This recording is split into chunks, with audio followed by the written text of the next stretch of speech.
Hi guys, welcome back to another online lecture.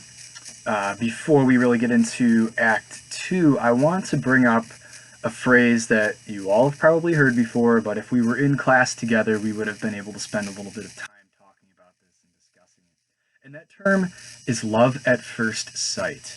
So as you go through this play, or if you watch this video, think to yourself, is love at first sight real? Or, to what extent is it real? Can somebody actually fall in love the first time they see somebody or the first time they meet somebody? Is it more of an attraction? What is it? Because from this point on in the story, our two main characters, Romeo and Juliet, actually take this to, a whole new level as the two of them decide to get married by the end of Act 2. So bringing it back to the end of Act 1, which you should have read last week, we know that Romeo and Juliet met each other at the Capulets' party, where Romeo and his friends Benvolio and Mercutio were not supposed to be in the first place. Okay, the two of them share 2 kisses, and then they find out that they are from the rival families, the Capulets and the Montagues, and that is how the scene and the act ends.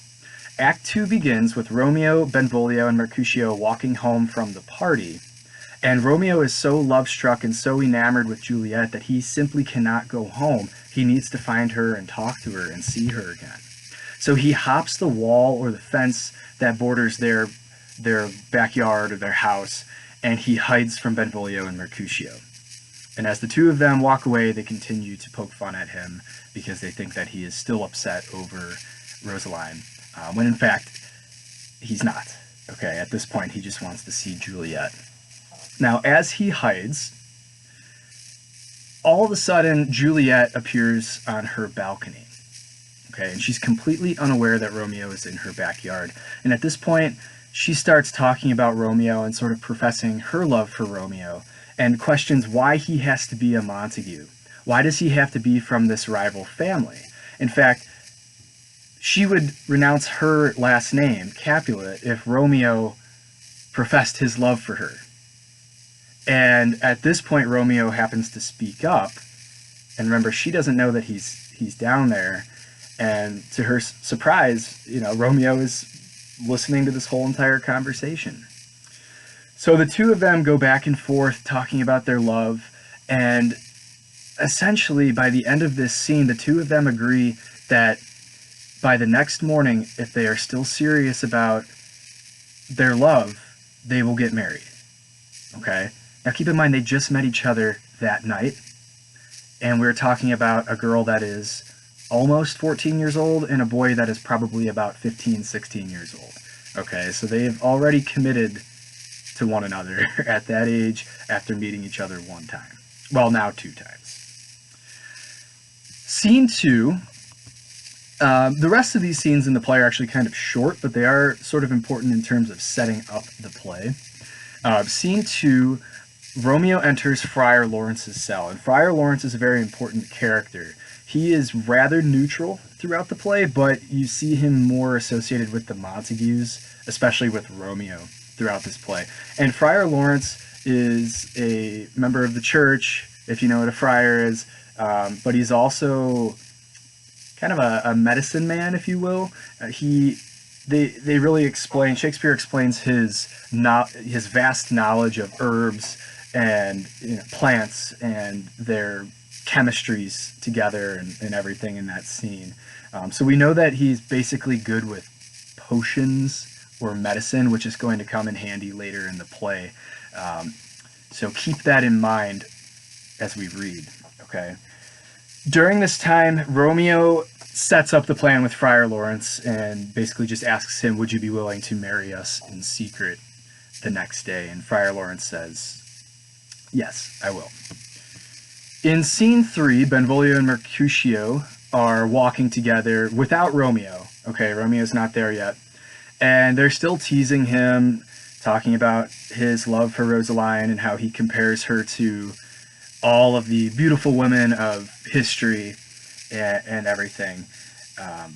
But we find out that Tybalt actually sends a letter to the Montagues, to Romeo's house, challenging him to a duel. Okay, and if you know what a duel is, especially at this time, it would be a sword fight between two people to settle some sort of difference. Okay, and we should remember that Tybalt is extremely offended by the fact that Romeo and his friends not only showed up to the party, but that Romeo was talking with Juliet, his cousin. Okay. At this point in time, Romeo shows up, and he still doesn't tell Benvolio and Mercutio about Juliet. He's keeping it secret. But the nurse that we met in Act 1 stops by to talk to Romeo. Juliet sends her so they can continue with this plan to get married. And Romeo tells the nurse that they are to be married in Friar Lawrence's cell, and the nurse tells Romeo that there's going to be a ladder hanging from Juliet's balcony on that night of their wedding so that he could climb up and spend the night with her.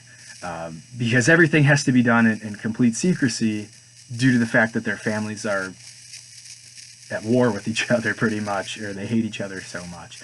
Okay. So one could say that Friar Lawrence and the nurse are equal characters in a way in terms of how they help out Romeo and Juliet. Friar Lawrence to Romeo is basically the nurse to Juliet in how they help each other and try to keep this whole thing a secret. So in Act 4, it's actually rather funny. It's pretty short, but Juliet sends the nurse out to speak with Romeo and sends her out so that they can go forward with this plan. And she's pacing back and forth in her room wondering, does this guy actually love me? Does he want to marry me? What am I crazy? So the nurse ends up coming back and she's out of breath, like she's just been running all day. And Juliet's asking her, what happened? What happened? Tell me, please tell me. But the nurse kind of teases her a little bit and delays telling her. So it is pretty comical for this story, especially if you see the scene live. It's comical because the nurse understands that Juliet is awaiting this good news, but she pauses and delays telling her. Now, eventually she gives in, and the two of them, she tells her the news, and they're set for the wedding.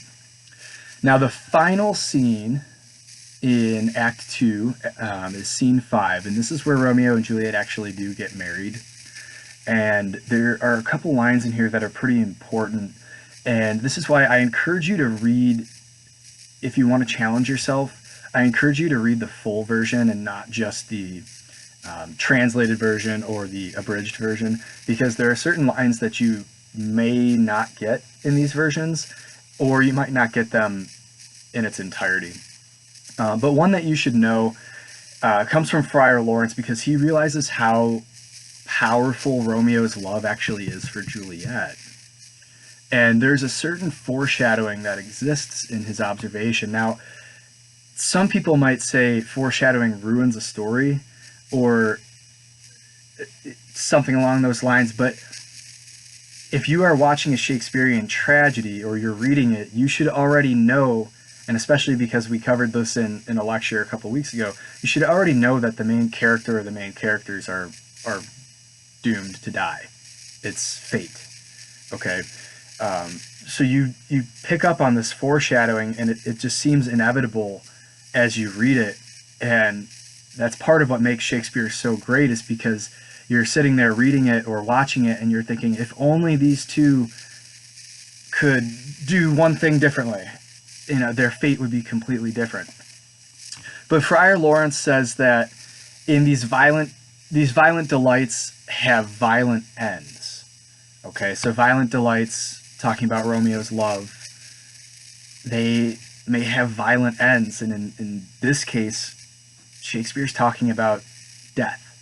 Okay, since this is a tragedy, and I'm pretty sure the majority of you know how Romeo and Juliet works out by the end of the story. Okay, so really, this just reinforces the power or the presence of fate in this story. But that ends Act 2. It's a rather simple act, rather short.